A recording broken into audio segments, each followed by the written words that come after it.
Bienvenue à vous sur T18. Chaque semaine, on décrypte ensemble ce monde des médias en pleine révolution. Au sommaire de cette 13e émission, il est sur RTL et présente notamment Qui tout double. Alex Vizorek sera avec nous dans quelques instants. Il va renfiler son smoking pour présenter les Molières début mai. Cérémonie portée par le président de l'Académie des Molières, Jean-Marc Dumontet, qui nous fait également l'honneur d'être avec nous. Cela fait 35 ans qu'il présente une émission iconique sur M6, E égale M6. Mac Lesguy publie également un livre sur les vérités scientifiques. Il viendra nous le présenter dans une petite demi-heure. Info et décryptage. Pure Média l'Hebdo, c'est maintenant.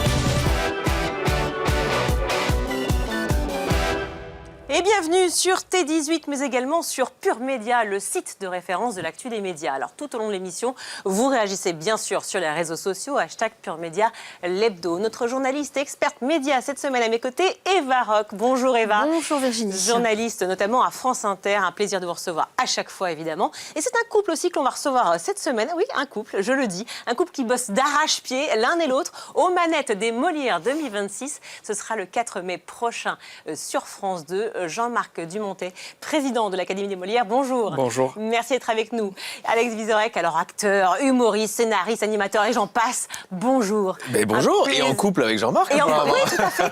C'était une annonce. Écoutez, Pure c'est Média important. L'Hebdo, on donne des infos. On fait le titre de Pure Média avec ça, j'espère. En tout cas, Évidemment, si on ne fait pas la une, je ne comprends pas. Vous êtes donc le présentateur des Molières. Oui. Encore une fois, cette année, soirée en direct des Folies Bergères à Paris le 4 mai. Un Belge pour honorer, célébrer le théâtre français et l'icône des auteurs français. C'est quand même cocasse, vous avouez.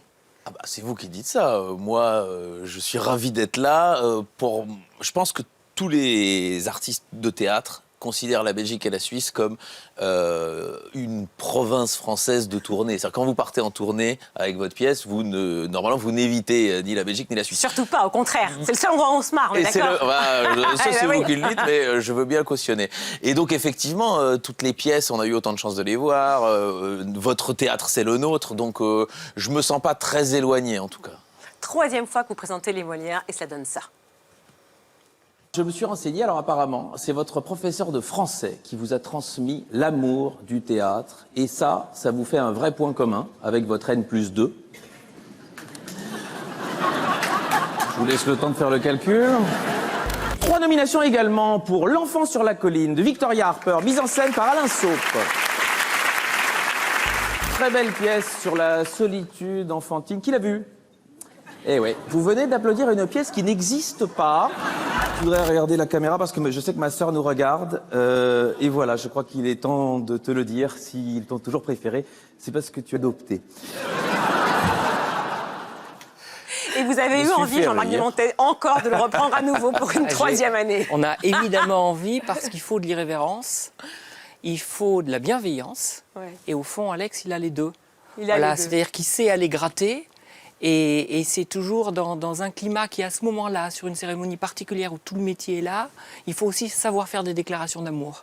Donc il sait faire des déclarations d'amour et puis il sait gratter fortement et férocement. Ah, ça, et c'est ça qui nous intéresse. Est-ce que la veste sera aussi voyante que la dernière fois ou est-ce que vous serez peut-être seins nus comme Caroline Vigneault? Alors, arrêtez de projeter vos réflexions.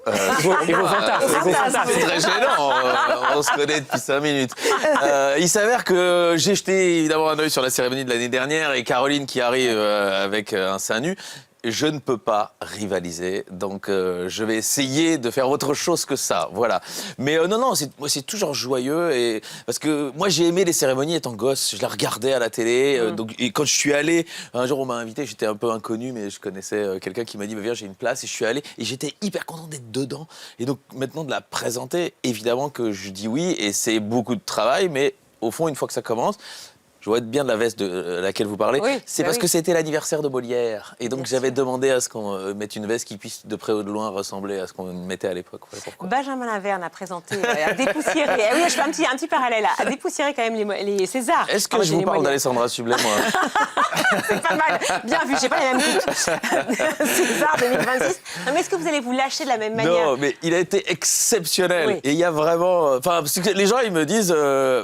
comme si on n'a plus le droit de faire une cérémonie après Benjamin. Je suis tellement content parce que j'adore ce mec. Et il était venu comme remettant dans la première que j'ai présentée. Je ne vous compare pas, je vous demande juste, est-ce que vous allez vous lâcher autant? Qu'est-ce que vous allez mettre dans l'énergie de 2026? Du tout, parce que justement, je sais plus à Parce que je suis un triste aussi. Oui, mais c'est ça, parce que moi, vraiment, on va s'emmerder. Non, il sait faire presque tout, beaucoup mieux que moi, chanter, danser, donc, acter. c'est quoi le... Et je vais vous dire ce que je crois qui peut être ma plus-value. Mon seul échappatoire, c'est que sur les vannes, normalement, c'est mon travail. Donc, je ne vais miser que sur la drôlerie. Moi, c'est... Bon, alors, mon point de comparaison, c'est Ricky Gervais. C'est-à-dire, j'arrive, je pose ma bière et je fais rire. Faire ce qu'il a fait, moi j'étais en admiration, c'était génial. Et donc vraiment, félicitations à lui. Jean-Marc Dumontet, vous êtes le président donc, de l'Académie des Molières. Vous êtes propriétaire également de 7 salles à Paris. Le théâtre, c'est clairement une de vos passions très fortes. Peut-être un petit mot, Eva. Oui, votre dernière acquisition, Théâtre du Gymnase, à Paris. Vous avez 3 spectacles qui sont nommés aux Molières cette année. Vous êtes producteur aussi, alors notamment de Nicolas Canteloup, de Philippe Cavrivière, de Panayotis Pass. Votre liste n'est pas tout à fait à jour, mais qu'importe. C'est vrai. Il y en a qui sont plus avec vous. Hein. Voilà, mais Alex Lutz, qui est avec vous encore. Alex, qui est au Cirque d'hiver, c'est la dernière aujourd'hui. Mais quel est le moins drôle de tous celui qui est plus dans la liste. Moi j'ai la chance, j'ai la chance d'avoir produit des gens qui étaient tous singuliers. Voilà, c'est ça qu'on cherche, des gens singuliers. Alors qui n'est plus dans la liste, parce que autant qu'on soit à jour. Je continue à travailler avec Panayotis et j'ai pas embrayé avec Philippe Cavrivière, que j'ai accompagné très longtemps. Voilà. Ah voilà, c'est ça. Voilà. Vous avez accompagné et vous le produisiez quand il était notamment sur Europe 1. Oui, je me suis occupé de lui, surtout Canteloup, RTL, etc. sur Europe 1. C'était un long compagnonnage. Voilà. Allez, on parle de votre actu aussi, Alex Vizorek. C'est RTL aussi, tous les jours, depuis la rentrée à la tête d'un jeu. Vous animez Qui tout double. Alors ça, je ne m'y attendais pas du tout. Un jeu mythique. Je vais être très sincère. C'est vrai? Parce que qu'est-ce qui s'est passé? Les bruits de couloir étaient on va remettre un jeu. Oui. Et je vous promets que ne m'est jamais passé par la tête l'idée que je puisse même me proposer. Mais oui, sur un divertissement, un jeu, c'est vrai qu'on ne s'attend pas Mais là. une émission de bande, un truc, je peux m'imaginer. Et un jour, on est venu dans mon bureau et on m'a dit on est venu te voir en spectacle, t'es très à l'aise avec... C'était pour le coup des enfants, c'était un spectacle pour enfants. Il me dit t'es très à l'aise avec les enfants quand t'es en interaction.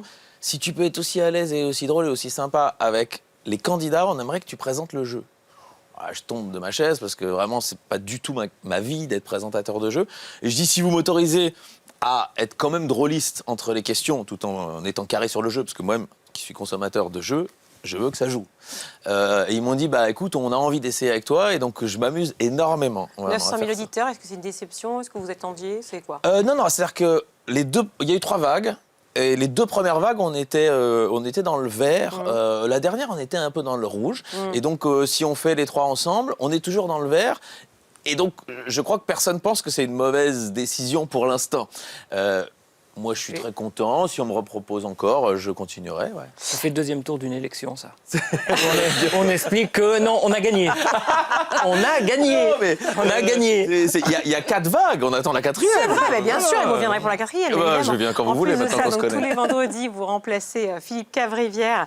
Il était là, vous étiez là toute la semaine à 7h55 sur RTL, juste après l'interview politique. On va regarder un petit extrait. C'était mardi dernier, face à Roland Lescure. Oui, c'est ça, le ministre de l'économie. On peut faire... Monsieur Lescure, bonjour. Bonjour. Alors, comment ça se passe, cette petite carrière de sosie de François Langlais? Vous croyez pas si bien dire. Je sais bien. C'est la première fois que vous êtes tous les deux en studio et j'ai l'impression de voir un double. C'est le Parisien qui a titré, mais c'est une phrase apparemment de vous. Si la crise se prolonge, la situation pourrait devenir beaucoup plus difficile.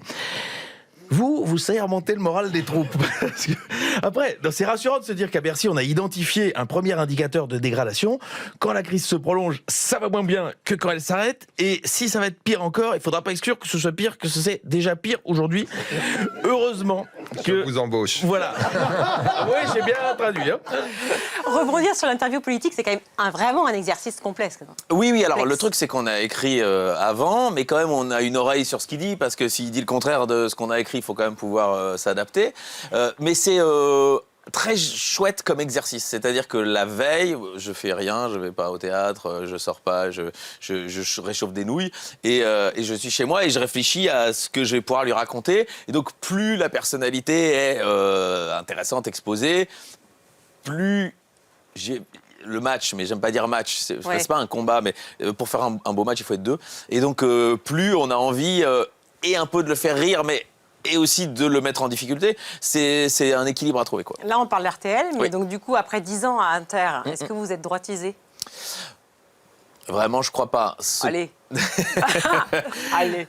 Jean-Marc Dumontet a un autre avis. Encore plus. La vraie question, c'est étais-je déjà un peu de droite à Ah, vous Inter? étiez déjà faux cul. Non, c'est pas ça. C'est que j'ai toujours dit que j'étais le plus à droite. Le moins à De gauche. la gauche. Le moins à Le gauche moins à à gauche à Inter. Donc c'était assez facile parce qu'avec Charline Vanhoenacker et Guillaume Meurice, vous êtes assez vite le moins à gauche.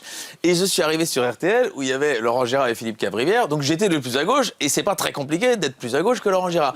Donc l'un dans l'autre, c'est assez chouette et je m'entends avec tout le monde et tous me font rire. Donc non, j'ai pas changé grand-chose. Vraiment, je dirais qu'il y a 20% du contenu qui a changé. Dans Pure Média, l'hebdo, on va parler évidemment avec vous, Eva Rock, de l'interview très forte mardi matin sur Inter de Mathieu Delormeau, de Retour de l'Enfer. Et puis on parlera de votre livre aussi, Alex, qui est là, ce beau livre tout présent, aussi Nicolas Canteloup d'ailleurs. Et d'abord, 3 photos, 3 moments de votre carrière, cher Alex. Bon ou mauvais souvenir, regardez cette première photo. Ouais, La super voilà, souvenir. Ardisson, Salut les Terriens, un moment hyper fort. Vous l'avez fait, je crois, de 2017 à 2019. J'ai fait deux Avec- saisons. Avec Stéphane Guillon et Gaspard Proust. Et du coup, vous étiez le plus centriste? Alors, ah oui, là, il n'y a pas trop le choix. Non, mais Stéphane, je pense qu'on se retrouve sur le côté... on peut même critiquer son équipe. Stéphane a été très critiqué avec la gauche, à juste titre, mais voilà, moi, je trouve que quand on est un potentiel, quand on est dans un courant de pensée, moi, j'ai jamais soutenu des hommes. J'ai soutenu des courants de pensée, des choses qui me tiennent à cœur, moi. Je pense... arrêtez-moi si un jour vous me voyez faire campagne pour qui que ce soit, vraiment.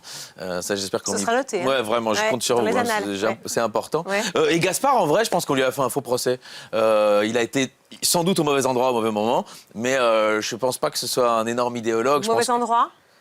Europe.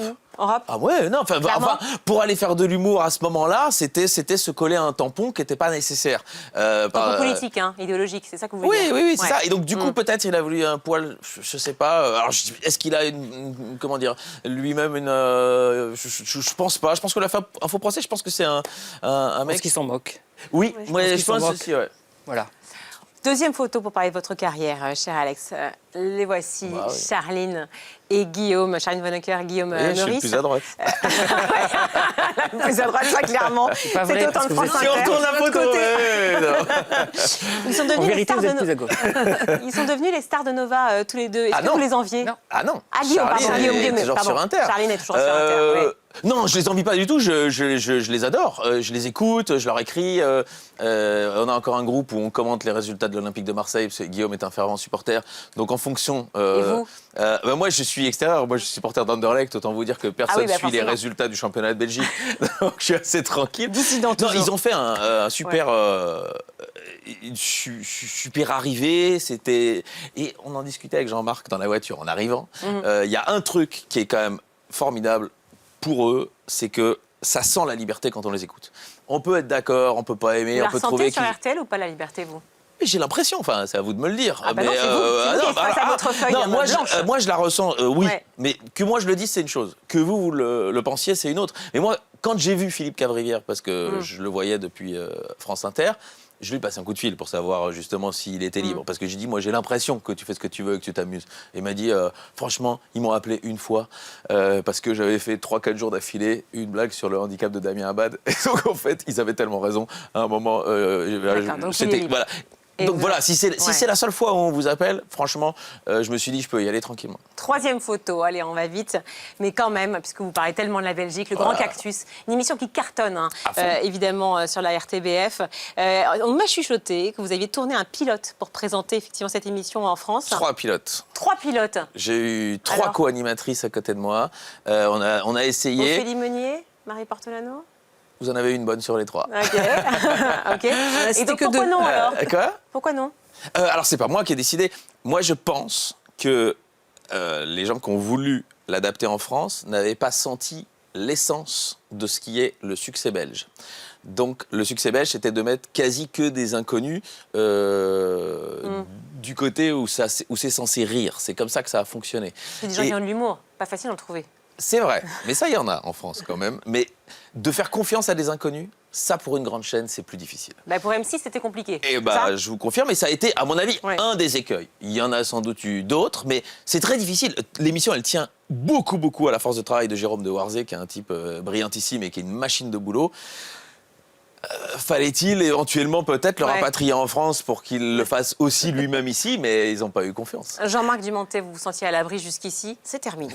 C'est terminé, clairement. Êtes-vous prêt à nous dire toute la vérité, cher Jean-Marc? Toujours, enfin j'espère. Au-delà de cette salle de théâtre, vous êtes aussi le producteur depuis plus de 20 ans de Nicolas Canteloup, qui est sur RMC dans la matinale d'Apolline de Malherbe.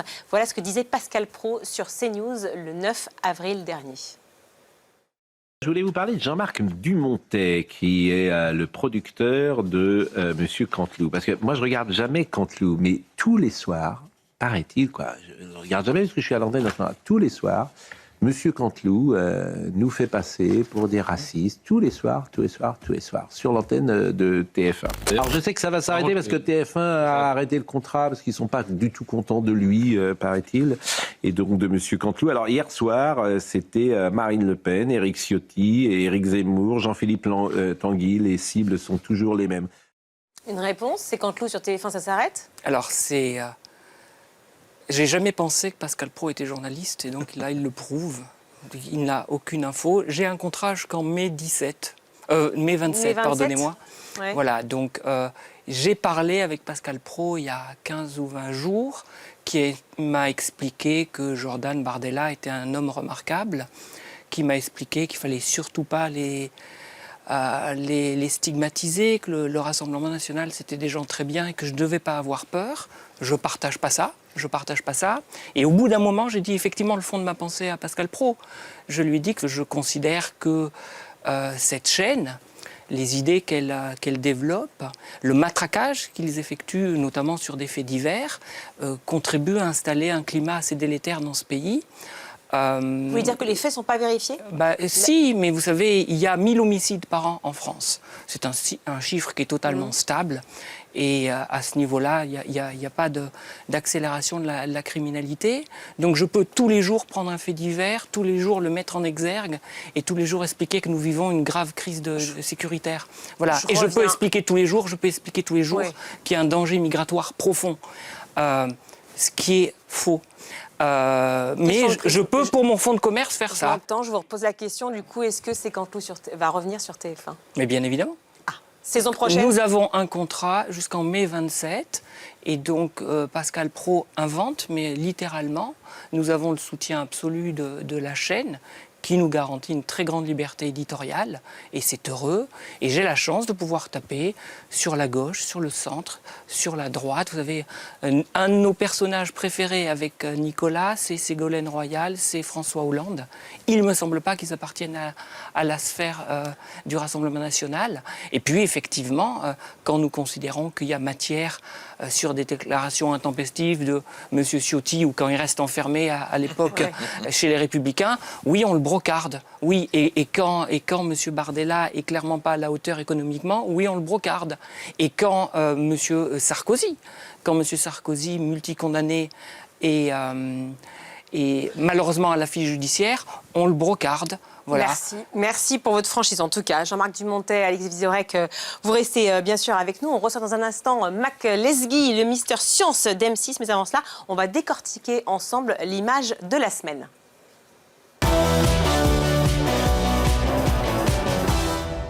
Eva, c'était mardi matin sur France Inter, un moment très fort, effectivement, une interview très forte de Mathieu Delormeau. Oui, début d'un marathon promotionnel et émotionnel, surtout pour Mathieu Delormeau, parce que pour la première fois, il évoque, face à Sonia De Villers, le contenu de son livre intitulé « Addiction ». Il a suffi d'une fois, 20 minutes d'interview dense, sans pathos, mais avec des mots qui claquent, extrait. Il y a beaucoup de gens dans la drogue qui meurent sans vouloir se suicider. Moi, je n'avais pas d'envie suicidaire. En revanche, je le dis, j'aimais pas assez la vie pour avoir peur de la mort. Donc je me couchais le soir et je me disais, si je vais pas me suicider, mais si je me réveille pas demain, c'est pas très grave. Mais il y en a plein. De toute façon, vous vous couchez complètement shooté d'anxiolytiques et de somnifères, de toute façon, pour que ça s'arrête. Je fais exactement ce que faisait Michael Jackson, mais en un peu moins puissant. C'est-à-dire que lui, Michael Jackson, se faisait tous les soirs du propofol, c'est-à-dire qu'il se faisait une anesthésie générale, la même que vous avez quand vous êtes à l'hôpital. Vous imaginez que tous les soirs, il était sous anesthésie générale. Donc évidemment, son cœur a fini par lâcher. Mais moi, je prenais quasiment autant, mais en anxiolytique et en médicaments. Donc là, vous avez raison, c'est que je me couchais et il fallait que dans les 1 minute 30 maximum, je m'endorme. Sinon, je commençais à réfléchir, à bader, je me relevais, je reconsommais. Alors, il sera également question au cours de cette interview des doses considérables de drogue que Mathieu Delormeau a consommées, de son rapport à l'argent, de son rapport à la paranoïa aussi qui le pousse à rester enfermé des jours durant. Et puis le cercle professionnel qui disparaît au fur et à mesure jusqu'au coup de fil de Cyril Hanouna qui lui propose de revenir comme chroniqueur dans Tout Beau Tout Neuf sur W9. L'entretien, il est extrêmement intéressant. C'est pour ça qu'on voulait en parler aussi aujourd'hui. C'est parce qu'on comprend à la fin de l'interview que la dépendance qu'il a à la drogue et la dépendance à l'exposition médiatique, en fait, eh bien, elle relève du même ressort. On rappelle le titre du livre de Mathieu Delormeau, Addiction, il a suffi d'une fois, c'est des éditions Le Duc. Dans un instant, autre livre et autre sujet, celui d'Alex Vizorek, qui ne s'arrête jamais. Et le Géo trouve tout aussi d'M6 Mac Lesguy, qui nous rejoindra. Mais avant cela, eh bien, ce sont les pures infos signées Thierry Dagiral.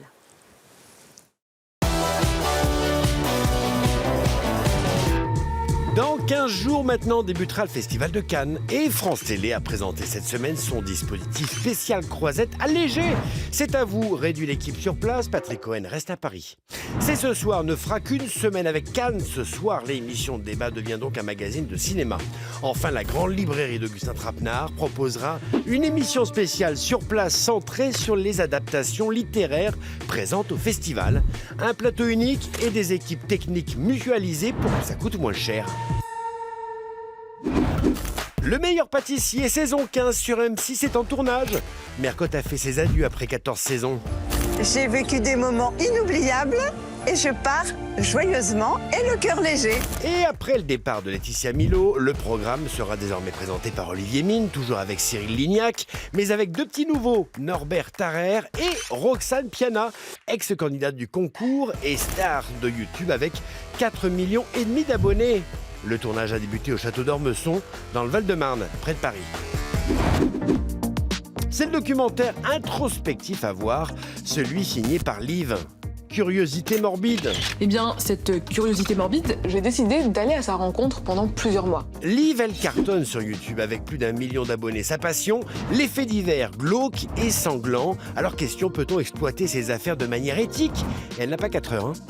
Tout a commencé en 2021. Je devais proposer ces histoires un peu horribles sur YouTube. À ce moment-là, j'ai commencé à me poser des questions. Est-ce que ce que je fais est positif ? Est-ce que ça apporte du bien aux gens finalement ? Je pense qu'il y a une manière de parler d'affaires criminelles pour aider les gens. On peut contribuer au combat des familles des victimes. Il y a des choses positives à faire en fait. Il faut juste trouver la bonne démarche, le bon ton. Ah, la curiosité morbide, c'est sur France.tv et Slash. C'est la série au générique culte. The White Lotus sur HBO après Hawaï, la Sicile et la Thaïlande. La prochaine saison se tourne en ce moment en France. La 4e saison suivra de nouveaux clients riches pendant le Festival de Cannes. Tournage donc à Cannes et à Saint-Tropez, avec au casting notamment Vincent Cassel, Corentin Fila et Laura Smet. Enfin, on termine avec le séisme de la semaine. Qui réussira à stopper le train ? Le plus grand jeu qu'on ait fait sur cette chaîne YouTube. 15 millions de vues pour ce format de Squeezie sur YouTube qui a coûté plus de 700 000 €. Eh bien, le groupe français Banijé vient d'acquérir les droits mondiaux de ce concept d'un créateur de contenu pour l'adapter à l'international. Ce serait pas une nouvelle victoire des plateformes, ça, hein ? Voilà, les pures infos, effectivement, on décrypte ici la révolution des médias. Alors là, on est en plein dans le mille. C'est une nouvelle victoire des plateformes, Eva. Oui, incontestablement. Mais c'est une preuve que les formats originaux naissent aussi sur des chaînes qui ne sont pas dites mainstream, hein, et que ça naît aussi sur le numérique. Moi, je me pose quand même une question. On a toujours l'impression qu'un succès sur le numérique va devenir un succès à la télé, comme si on pouvait migrer le public de Squeezie et des gens qui participent, des youtubeurs qui participent à l'émission vers la télé. On a eu des contre-exemples. Je suis toujours un peu sceptique sur ce fait-là. Alex ? Je suis absolument d'accord et je vais vous donner un exemple. Pardon, mon spectacle a été diffusé sur France 4. Ouais. J'ai fait 4 fois l'audience d'un concert de Jul. Je pense vraiment que dans la rue, si Jules sort, il va avoir plus de problèmes que moi pour traverser la rue. Hein. C'est une énorme star. Mais le public de Jules n'est pas venu le voir à la télévision. Mon public, il est là, il est content de me voir là. Si moi, je mets mon spectacle sur Twitch, je suis pas sûr que je vais faire une très grande audience. Donc effectivement, je cautionne ce qu'elle dit là. Jean-Marc Dumontet, la télé qui va chercher justement des concepts de créateurs du contenu, vous en pensez quoi? C'est normal. Enfin, tout ça appelle de la porosité. Et je voyais tout à l'heure que vous mettiez en exergue un certain nombre de livres qui étaient adaptés au cinéma. Ben voilà, il y a de la porosité entre tous les univers créatifs. Il y a de nouveaux univers qui apparaissent. Et donc, c'est normal qu'il y ait des interactions. Enfin, vous voyez, c'est... il faut... Ça marche pas à tous les coups, mais en même temps, oui, la et puis transversalité je crois fonctionne. qu'il faut être contemporain. C'est-à-dire qu'aujourd'hui, tout se mêle et nos vieux schémas, ils ont disparu. Donc si on est en train encore de compter les points et d'imaginer, tiens, là, c'est en train de perdre de la vitesse, là, ça en gagne, on n'a déjà pas compris le match. Le match aujourd'hui, c'est qu'il y a beaucoup d'univers créatifs qui vont se mélanger de plus en plus. Alex, et que ça va être très segmenté, tout ça. Juste dire qu'une victoire des plateformes ne veut pas dire une défaite. Exactement. de la chaîne. Et oui, Exactement. c'est bien ce que disait effectivement Eva. Exactement. Alors je disais aussi, Alex, vous êtes une véritable industrie à vous tout seul. Je vous Eh oui. Non, mais J'aime bien c'est un créer, talent. moi. J'aime bien créer. Donc, Encore une preuve. ouais. Eh bien, ce livre qui vient de sortir chez Michel Lafon, de la première à la dernière œuvre, de Vinci à Johnny, 30 portraits insolites. Ce sont des portraits effectivement insolites, comme celui sur Jean de La Fontaine, dont vous dites qu'il est le premier vrai auteur de sketch. J'ai choisi 30 artistes qui m'inspiraient et dont j'avais envie de savoir comment ils étaient arrivés à être ces gens qui en ont inspiré d'autres derrière eux, dont moi. Et donc j'ai un peu mis de Vinci à Johnny parce que je pense que quand on aime les artistes, on peut vraiment être très éclectique. Et La Fontaine est dedans, c'était une évidence parce que je trouve effectivement que la façon de rédiger une fable, le choix du mot juste à chaque moment, juste, je sais pas comment il les récitait lui-même. Parce que si lui-même était capable de bien les réciter, vraiment, c'était le premier, c'est le premier grand humoriste. Parce qu'en tout cas, c'est le premier grand auteur de sketch. Il y a toujours une image. Vous le voyez. Et si vous voyez, aujourd'hui encore, les jeunes talents de l'humour, s'ils vous racontent un truc qui vous est arrivé, mais que vous le voyez dans leurs mots, ils vont vous faire rire. On y apprend également que Van Gogh n'a vendu qu'un seul tableau de son vivant. Et c'était, évidemment... à un Belge, une Belge qui avait le flair. Et pour qu'une Belge achète quelque chose venant d'un Hollandais, c'est que vraiment elle trouvait qu'il avait du talent. Agathe Vizorek. Quoi? Agathe Vizorek. Oh, j'adorerais. Non, mais c'est un des rares qui n'a jamais su qu'il était aussi important pour la postérité, parce que sa postérité, il la doit à sa belle-sœur, il avait fait 600 tableaux. Donc le mec, il aimait vraiment peindre. C'est tout ce qui comptait pour lui. Et il s'en foutait de ne pas les vendre au final. Je pense qu'il aurait préféré en vendre plus, mais il voulait peindre. Et donc sa belle-sœur, elle a dit, j'ai 600 œuvres d'un type qui est génial. Pourquoi on ne les voit pas? Et elle a tout fait. Et c'est là que je parle de Dali. Dali, il a su vendre son art de son vivant. Van Gogh n'a pas du tout su faire ça. Comme et donc, beaucoup. chez chaque artiste, il faut prendre des qualités si vous-même, vous voulez en être un. On y croise Alain Delon, Pierre Desproges, dont vous êtes absolument fan, comme nous tous d'ailleurs, évidemment. Peut-être, celui dont je suis un peu le plus proche dans le parcours de vie, quoi. Et ça va jusqu'à Alphonse Allais, avec cette pensée essentielle, je vous l'ai dit. Ne nous prenons pas au sérieux, il n'y aura aucun survivant. Moi qui fais un spectacle sur la mort, je cautionne. Vous cautionnez évidemment vos réactions avec le hashtag Pure Média, l'hebdo. Vous restez avec nous évidemment tous les trois. Oui, bien sûr. Je vous laisse pas le choix de toute façon. Qui vient alors on se pose la question. Il est juste derrière. C'est Matt Lesguy, notre invité. Voilà notre invité. On dit off, mais il est off parce qu'il est à la fois producteur et animateur dans son émission culte E égale M6 depuis 35 ans sur M6. C'est un record, une émission iconique du PAF. Regardez. Je viens ici pour comprendre comment on fabrique le skir. On part de quoi? Du lait. D'accord. Dans la citerne, on a du lait entier. D'accord. Donc là, on va aller récupérer un échantillon. Attendez. Je vais vérifier d'abord si c'est bien du lait. Ça sent le lait. Ça a le goût du lait ou pas? C'est du lait. Un parmesan demande 700 litres de lait. Ah oui, donc le parmesan, il est presque 2 fois plus concentré en lait que l'emmental. Exactement. Et il demande en plus beaucoup plus de temps d'affinage. Ça explique aussi peut-être pourquoi le parmesan est beaucoup plus cher que l'emmental. Ouais, c'est ça. Et bonjour Matt Lesguy. Bonjour Virginie. Ravi de vous recevoir dans Pure Média l'hebdo. Merci. Première émission, c'était 10 février 91. Au début, vous avez signé pour 6 émissions. Exactement. 35 ans que ça dure, avec toujours le même plaisir ou pas? Ah oui, toujours. Vous voyez, là, on était dans une cave à fromage et j'ai découvert la fabrication du skyr. Magnifique spécialité laitière. J'ai un métier merveilleux. Toutes les semaines, je suis dans un endroit que je ne connais pas. Depuis, j'ai tourné dans une serre où on fait pousser des fraises. J'avais jamais vu ça de ma vie. Donc, j'ai le métier, moi qui suis curieux de nature, j'ai vraiment un métier de rêve. Donc, je continue. C'est assez nouveau. Avant, c'était plus des lancements avec des reportages. Et maintenant, vous allez plus à la rencontre, en fait, finalement. Oui, il y a une dizaine d'années, j'ai eu envie de sortir de mon plateau. Moi, le plateau, c'est très bien. Et j'ai eu envie de sortir, d'aller à la rencontre de chercheurs, de techniciens, d'ingénieurs. Voilà, tout ce que la France fait de technique et de scientifique, a priori, je peux y aller. Et vous avez notamment fait évoluer effectivement Egal M6 en fonction évidemment de l'actualité, des décennies, bien sûr, des numéros consacrés aux catastrophes naturelles. Pas mal. Oui, à une époque, c'était la grande mode. On faisait beaucoup d'émissions sur les glissements de terrain, les volcans, les cyclones. Et puis, chaque fois qu'on touchait à la science cachée dans notre environnement quotidien, on voyait qu'on faisait d'excellentes audiences. Et on s'est dit finalement que l'intérêt du public, il est peut-être là. Vous avez autant de science dans la fabrication d'un skyr ou dans la coagulation d'un fromage, d'un lait en fromage, que quand vous allez chercher le boson de Higgs, effectivement, ou le pourquoi des tremblements de terre. Donc, le grand virage qu'on a pris il y a maintenant une quinzaine d'années, c'est vraiment de partir de notre quotidien et avec des physiciens, des chimistes, des biologistes, des ingénieurs, des techniciens, d'en expliquer les fondements scientifiques. Et ça marche, clairement. Et je salue Philippe Bailly aussi qui nous a rejoint. Bonjour Virginie. Bonjour Philippe, économiste des médias. Philippe, vous vouliez réagir effectivement à ces 35 ans de longévité? Oui, moi j'ai deux questions qui me brûlent les lèvres. D'abord, qu'est-ce que ça fait de boire pendant 35 ans du skier? La deuxième, ça fait quoi d'être devenu une sorte d'icône? Parce qu'il y a Turbo, il y a Zone Interdite, il y a Capital. J'ai l'impression de ne pas en oublier d'autres qui sont là depuis 35 ans. C'est quoi ce qui vous rend comme ça une capacité à traverser le temps?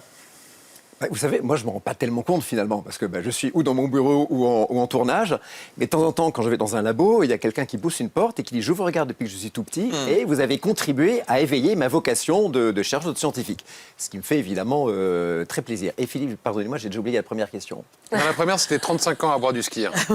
Alors... C'est très récent. Ah, vous allez répondre à cette question. Alors, d'accord, alors allons-y. C'est une très bonne question parce que depuis ce tournage, je suis revenu. Alors, pour moi, le skier, c'était une spécialité laitière comme le skier, en fait, globalement, c'est 3 yaourts en 1. La moitié grasse en moins, les protéines en plus, puisque vous multipliez par 3 la teneur de votre yaourt en protéines. Et j'apprends lors de ce tournage que la moitié des Français de mon âge, de 50 ans et plus, sont en déficit de protéines. Oui, 9,5 grammes, je crois, de protéines dans un petit pot. Exactement. Alors, je me suis converti au ski. C'est bon pour les Molières. Bon pour les Molières, non? Alors, moi, il y a un truc que j'ai envie de prendre à Maclesguy, c'est le port de la Charlotte. Parce que c'est ça m'a... C'est vrai, parce qu'on est sur la tête pour se protéger lorsqu'on rentre Alex, vous savez qu'à dans chaque les fois, labos. on négocie, parce qu'effectivement, c'est pas très sexy, c'est pas très... Sur vous? Oui. Non, mais sur moi. C'est obligatoire. Oui, je propose pour démarrer, pour l'entrer aux Molières, les Molières. Avec la veste de Molière sur la tête. Et vous apportez un succès d'audience, cher Alex, parce que ça marche très bien. Mais oui, c'est pour ça que c'est de l'envie. 1 800 000 téléspectateurs en moyenne, 9% de part d'audience. Est-ce que vous vous réveillez avec une sorte de stress le lundi matin, pour regarder des audiences? Tous les lundis matins, à 9h, j'attends le texto qui va arriver à l'M6, qui va me donner l'audience aux alentours de 9h15. Et quand, à 9h30, pour X raisons, j'ai pas mon audience, là, je commence vraiment à stresser. Ah, c'est vrai? Même au bout de 35 ans? Même au bout de 35 ans. Alors, peut-être un peu moins de stress qu'autrefois, mais on est sur une chaîne commerciale, évidemment, donc on n'a pas de clause d'audience, mais on est tenu de faire de bonnes audiences. Et puis, l'audience, quelque part, c'est toujours la sanction de l'intérêt ou du désintérêt du public. Donc, évidemment, j'attends mon audience. Quand elle n'est pas très bonne, on se dit, on va se rattraper la semaine prochaine. Quand elle est très bonne, ce qui était le cas de dimanche dernier, on a fait un vrai carton. Là, j'ai dit, la semaine commence bien. Et justement, on parle d'audience. Eh bien, le 3 mai, vous allez faire sûrement un carton d'audience, puisqu'il y a une spéciale Titanic à l'occasion des 40 ans de la première plongée humaine vers l'épave du Titanic. Alors, qu'est-ce qu'on va découvrir en plus de ce qu'on sait déjà ? Alors, on va découvrir des objets qui racontent vraiment une histoire très particulière, qui ont été remontés du Titanic. Et puis, pour moi, le grand moment fort, c'était la rencontre avec Jean-Paul. Jean-Paul, c'est le technicien, le plongeur, qui était dans cette plongée du Titanic il y a 40 ans. Pour la première fois, des hommes se posent sur le fond de la mer, à 3800 mètres de profondeur. Ils avancent doucement, et par ce petit hublot qui fait 15 cm de diamètre, ils se retrouvent nez à nez avec la proue du Titanic. Et quand il vous raconte ça, parce qu'il y pense encore, je peux vous dire, on avait des frissons. Et voilà, voilà la rencontre qu'on voit avec Jean-Paul. Pour moi, c'était un moment extrêmement émouvant. On pense à vous avez 1500 morts qui sont toujours au fond de l'eau. Bon, je ne sais pas dans quel état. Et pour la première fois, des hommes arrivent. Ah non, c'est un tombeau, le Titanic. Donc ça, c'est un grand moment. Et bien sûr, on explique la physique du Nautil, le sous-marin qu'on voit ici, qui a plongé sur le Titanic. Ce sera à voir donc dimanche 3 mai à 20h40. Merci Mac. On va découvrir davantage, effectivement, à travers ces 3 photos. Regardez, aujourd'hui 3 photos, parce que Link, c'est le nom de votre société et vous ne produisez pas que E égale M6. 3 photos pour le prouver. Regardez, première photo. Voilà, Christina Cordula qu'on découvre. Vous avez créé et produit pour elle l'émission Nouveau Look pour une nouvelle vie. C'est vous qui l'avez découvert ? Exactement. Et pour la petite histoire, on avait, dans la première émission, on avait un casting de 6 relookers et relookeuses. On avait casté Christina, qui à l'époque avait dans le 11e arrondissement sa petite agence de relooking. Et connaissant l'amour des dirigeants d'M6 pour le bon français et vraiment un parler très académique, il traquait les fautes de français, je vais dire, on ne va pas le montrer à M6 parce qu'avec son accent brésilien coupé au couteau, jamais elle sera prête. Heureusement, pour vous dire ma bêtise, heureusement, on a une défection des 1 minute et on dit, faute de mieux, on va prendre cette Christine, elle a l'air très bien, mais je me dis, mais son accent brésilien, ça ne passera jamais. Ouais. Vous voyez à quoi les choses tiennent. Évidemment, dès la première émission, elle a explosé. On est passé de 6 stylistes à 3, de 3 à 2 et de 2 à 1. Et évidemment, c'est Christina qui est arrivée en bout de course. Elle ne parle toujours pas français. Non, mais insensiblement, elle s'est quand même améliorée. Mais au contraire, on aime cet accent, justement. Alors, on croit parfois que c'est forcé. Absolument pas. Absolument elle est pas, comme je vous ça. confirme. Et ce qui est amusant, c'est qu'elle met des expressions traduites directement du portugais brésilien au français. Et ça fait son charme. Deuxième photo, regardez. Voilà, ça c'est votre chaîne. Ah non, c'est toujours Christina Cordula qui apparaît. Votre chaîne YouTube, la voici. Votre chaîne YouTube, vous avez lancé en décembre dernier avec un tout nouveau format toutes les semaines. E égale M6 au carré, c'est quoi exactement ?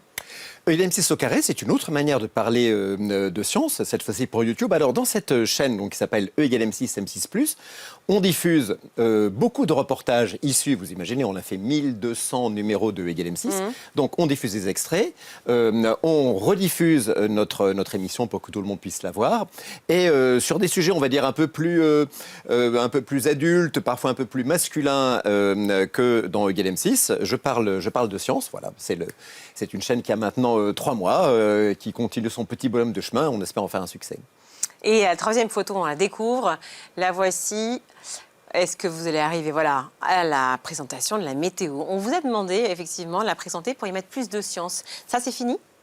Oui, c'est fini. Alors, on m'a demandé de présenter la météo, mais surtout de faire une pastille d'1 minute à la fin de chaque météo pour parler du changement climatique, de ses conséquences.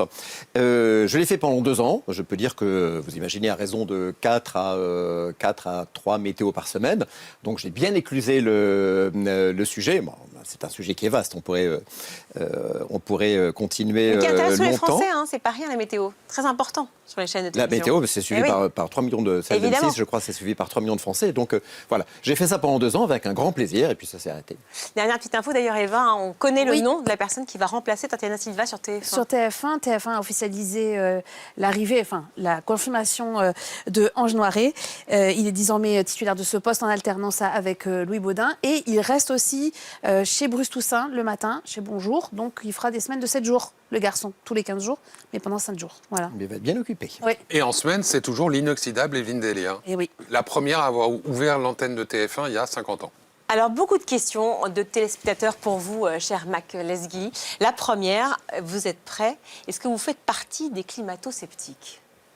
Absolument pas. J'ai fait ma première émission sur le réchauffement climatique en 1992 avec un des inventeurs, un des découvreurs malheureusement du réchauffement climatique, qui était Claude Lorius, grand scientifique, qui avait été le premier à analyser les archives du climat dans les carottes de glace de l'Antarctique.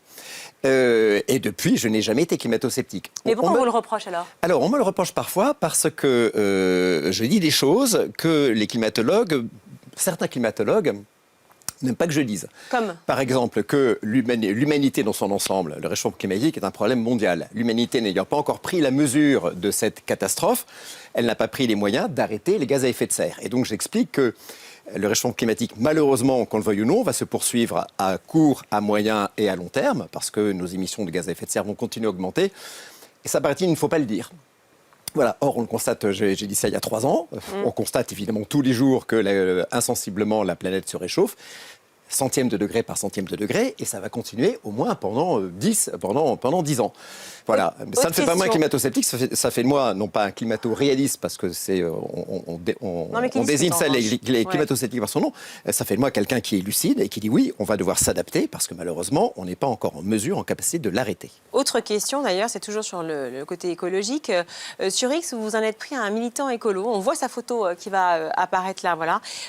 Tout de suite, avec vous dites, son t-shirt fabriqué en Chine, mon vélo chinois aussi, juste sorti du coffre de ma voiture et mon drapeau écolo juste avant d'aller saccager la parcelle expérimentale d'un agriculteur français. Pourquoi cette violence, vous demande-t-on ? Parce que, alors moi je suis ingénieur agronome de formation, voilà. Je défends les agriculteurs et donc ils sont allés piétiner une expérimentation d'un agriculteur et je trouve que c'est vraiment un peu facile d'aller détruire l'outil de travail des agriculteurs au nom d'une certaine conception de l'environnement, quand soi-même, effectivement, on ne donne pas un très bon exemple, voilà, en faisant floquer des t-shirts qu'on a fait venir de Chine. Voilà. C'est un peu une réaction épidermique. Évidemment, les écologistes ont tout à fait le droit de manifester pour ceux qui veulent, mais détruire l'outil de travail d'un agriculteur, je trouve que c'est... il n'y a absolument aucune justification à le faire. Alex, vous faites attention à ce que vous postez sur les réseaux, notamment sur X ou pas ? Oui. Bien sûr que oui. Pourquoi ? Parce que vous avez peur ? Parce que c'est quoi ? Ben non, mais la mauvaise interprétation. Oui, mauvaise interprétation, ouais. Mauvaise utilisation. Et puis, j'ai cette qualité du Belge qui n'est pas très conflictuelle. Et vraiment, je préfère me taire seul que discuter avec des gens pour me disputer. Donc vraiment, parfois, je me dis, allez, j'ai envie de dire ça. Je me dis, tu sais quoi ? Sors de chez toi, va acheter le journal, boire un rosé et dis-le en terrasse et tu vas passer une meilleure heure que si tu te disputes sur X. Voilà, donc j'arrive à me réfréner. Mais c'est un super outil pour lire ce qui s'y passe, pour avoir d'autres avis, pour faire notre promotion, donc je ne suis pas contre. Allez, tout de suite, on va retrouver l'œil de Philippe Bailly.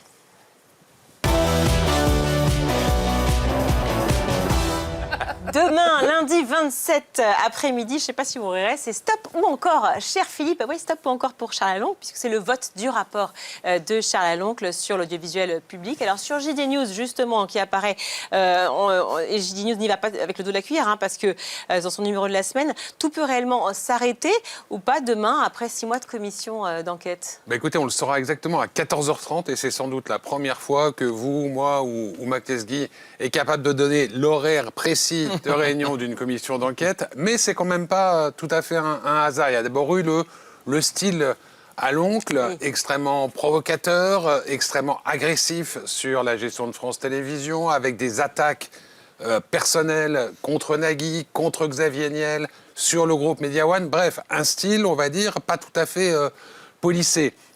Et puis, il y a le côté provocateur jusqu'à la dernière minute, la couverture que vous montriez à l'instant, quelque sorte un défi qu'Aloncle lance à ses collègues en disant « Si vous votez contre mon rapport, c'est la liberté qu'on assassine ». Il se met déjà en statut du commandeur, en quelque sorte. Surtout, hein. On sait ce qu'il y a dans le rapport ou pas ?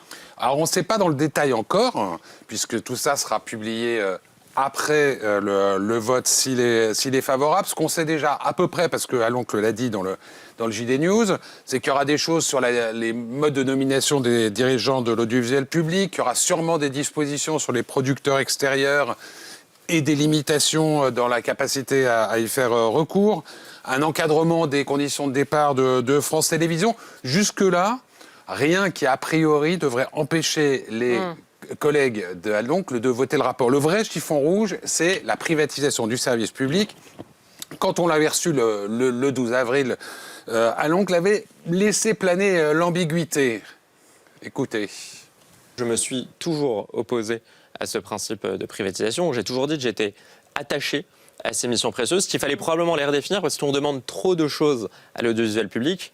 Il faut aussi probablement faire le tri dans la bureaucratie, dans les dépenses inutiles, éloigner et tenir à l'écart un certain nombre de conflits d'intérêts qui minent aussi ces entreprises-là. C'était le but de la commission d'enquête. Alors, attaché aux missions ou attaché à la structure, c'est pas tout à fait net. Alors, Sébastien Chenu du Rassemblement national, lui, il est beaucoup plus cash. L'audiovisuel public doit effectivement profondément, largement se réformer. Il doit même probablement être en partie privatisé. Voilà, donc ça c'est la position du Rassemblement national, mais si elle est dans le rapport, ça pourrait cristalliser les positions. À ce moment-là, on risque d'avoir un vote dans lequel il y aura d'un côté 10 députés de gauche, de l'autre côté les 7 Rassemblements national plus l'UDR. UDR, c'est le parti d'Aloncle, le parti d'Éric Ciotti, plus le président qui a dit qu'il voterait pour, plus peut-être un ou deux. Enfin bref, ça pourrait faire du 10 contre 10. Il en manque 11 là, non? Il en manque 11, c'est ceux qui vont faire la décision, y compris ceux qui ont déjà dit, comme le Modem, qu'ils allaient s'abstenir. Donc à la fin, ça risque d'être vraiment photo finish, comme aux courses. Et donc ça veut dire quoi? On jette à l'eau un pronostic ou pas? À mon avis, à la fin, quand même, ce rapport va être adopté parce que je pense que personne ne voudra donner le sentiment de l'avoir censuré. Si ça n'était pas adopté, Aloncle nous avait dit il y a quelques temps, là aussi quand il est venu ici, ça aurait une conséquence un petit peu lourde sur la suite.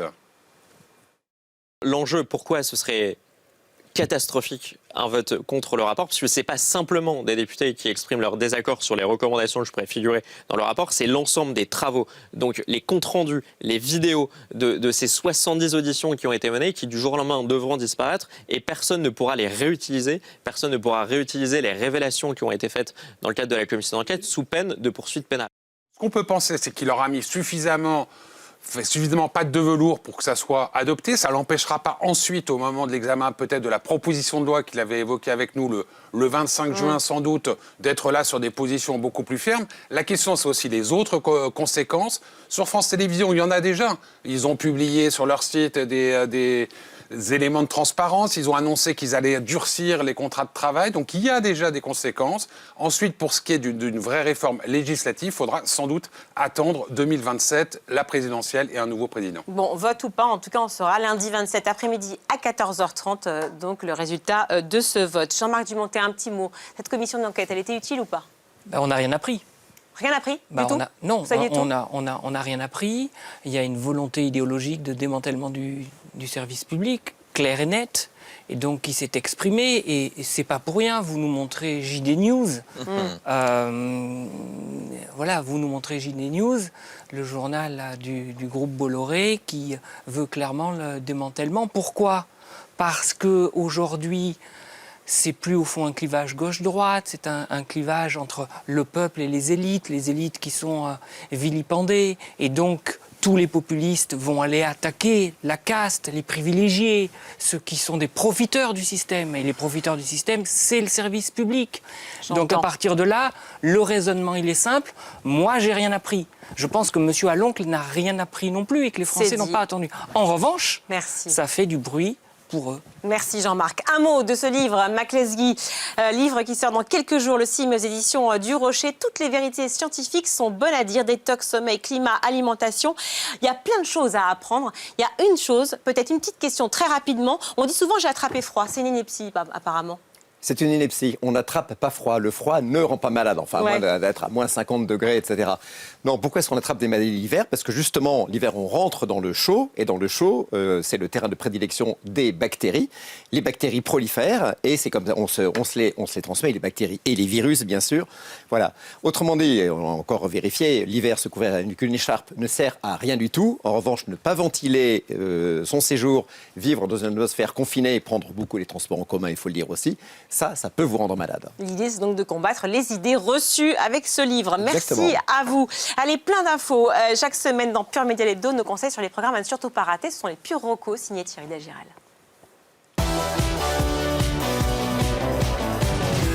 Trois recos cette semaine et pas une de plus. Et vu que le soleil est là, c'est le retour de la tomate mozza. Moi, je voudrais de la belle tomate ancienne. Mardi soir sur France 5 à 21h, le rendez-vous savoureux de François-Régis Gaudry. Je vais rechercher la meilleure tomate qui pousse chez nous. Retrouvez le goût de la tomate, celle qui vient d'Amérique du Sud jusqu'à l'Italie et la Provence. C'est beau, c'est bon. Ah, ça sent l'été. Allez, changement d'ambiance. Man on Fire débarque sur Netflix jeudi prochain. Si les types qui ont fait sauter l'immeuble la trouvent, ils lui feront vivre un enfer. À la base, c'est un roman adapté 2 fois au cinéma, l'histoire d'un ex-mercenaire qui s'engage sur la voie de la rédemption, de l'action, des gros moyens et des cascades de dingue.